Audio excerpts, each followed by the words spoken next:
Good morning বন্ধুগণ, সুপ্রীতি চ্যানেলে আপনাদের সবাইকে স্বাগত জানাই। আশা করি আপনারা সবাই খুব ভালো আছেন।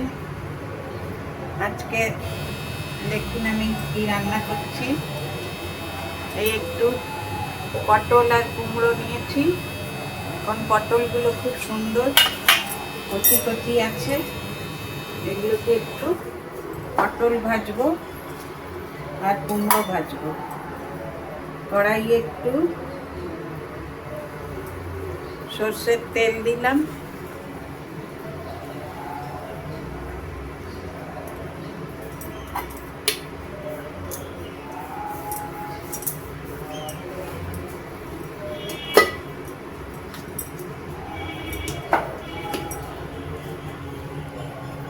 কড়াইয়ে সর্ষের তেল দিয়েছি, তেলটা গরম হোক। এবার এইগুলোতে দেব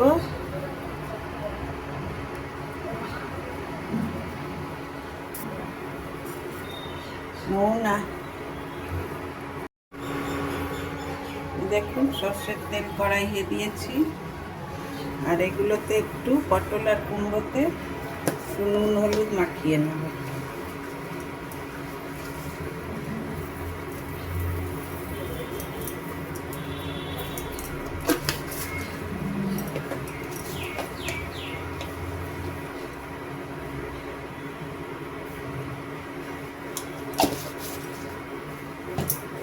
হালকা একটু চিনি দেব। আমি একটু ভাজাগুলোতে একটু চিনি দিই, একটু খালি, লালটা বেশ ভালো হয়, ভাজাটাও ভালো হবে।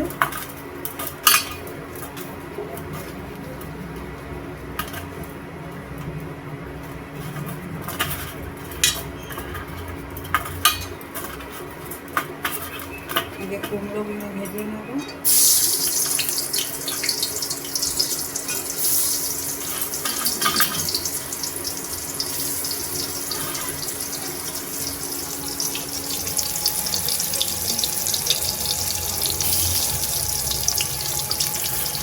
আর পটলগুলো দিয়ে দেবো।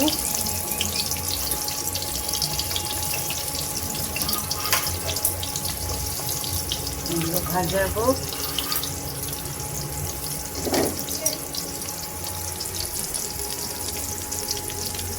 তারপরে আপনাদের দেখাচ্ছি। দেখুন বন্ধুগণ, পটল আর কুমড়ো আমার ভাজা হয়ে গেল। এবার আমি বানাবো পুঁই শাকের তরকারি।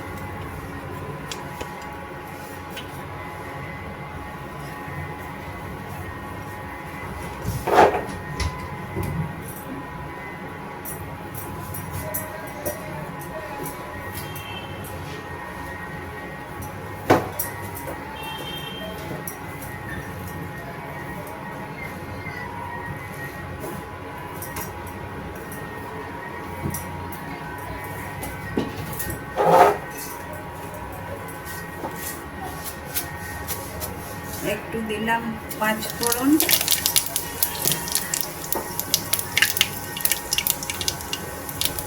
একটা শুকনো লঙ্কা আর একটা তেজপাতা, এই ফোড়ন দিলাম।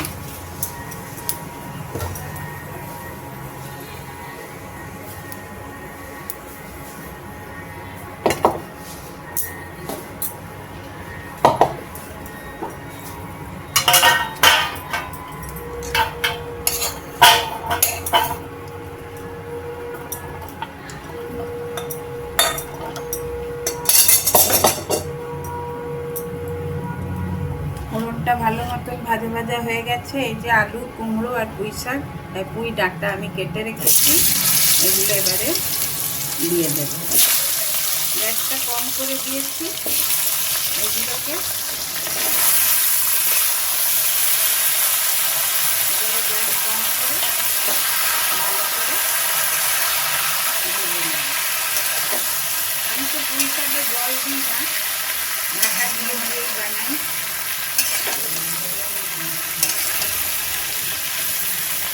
গ্যাসটা আমার মিডিয়াম করা আছে, এটা ভাজা হতে থাক, ঢাকা দিয়ে দিলাম। দেখুন বন্ধুগণ, এটা বেশ সুন্দর ভাজা ভাজা হয়ে গেছে। এবারে আমি দেবো এতে নুন,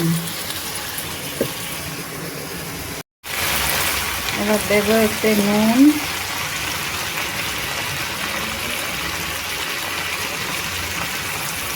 একটু নুন লাগবে,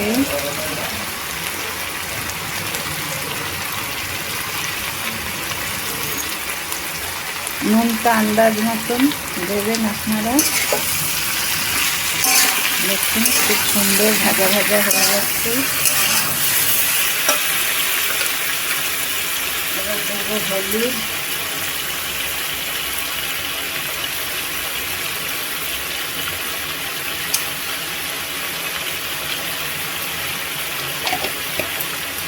এবার দেবো একটু মিষ্টি। পুঁই শাকের তরকারি একটু মিষ্টি মিষ্টি হলে ভালো লাগে। আর দেবো একটু ধনে জিরের গুঁড়ো। ব্যাস, আর কিছুই দেওয়ার নেই। এটাকে আমি এবারে ঢেকে ভালো করে ভেজে নিই, তারপরে আপনাদের দেখাবো। এই দেখুন বন্ধুগণ, এটা খুব সুন্দরভাবে ভাজা ভাজা হয়ে গেছে। আমি লঙ্কার গুঁড়ো দিয়েছি, হ্যাঁ, আপনাদের দেখাতে আমি ভুলে গেছি। এবারে আমি এই শাকগুলোকে দিয়ে দেবো।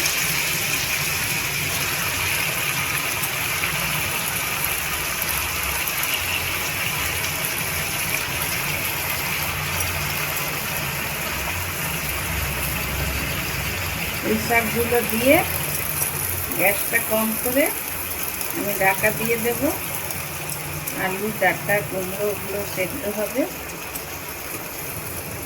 জল দেবার এতে কোনো ব্যাপার নেই, আমি গ্যাস কম করেই বানাই। এমনি এখন দেখছেন তো গ্যাসের যে অবস্থা।